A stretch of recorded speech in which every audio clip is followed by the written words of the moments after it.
you have options, but one of the best options is glucosamine.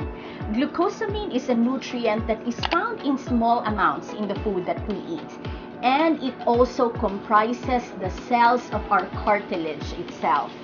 One of the main functions of glucosamine is to encourage the production of long chain of sugars called glycosaminoglycans, which can encourage the repair and the rebuilding of your cartilage. Glucosamine has been used in Portugal, Spain, and Italy even in the early 1980s.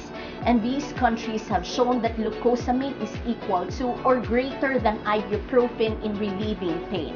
Although ibuprofen can give you faster relief, the studies done in this country actually showed that those who took glucosamine actually had 3 times lower pain after 8 weeks as compared to those who were ibuprofen takers.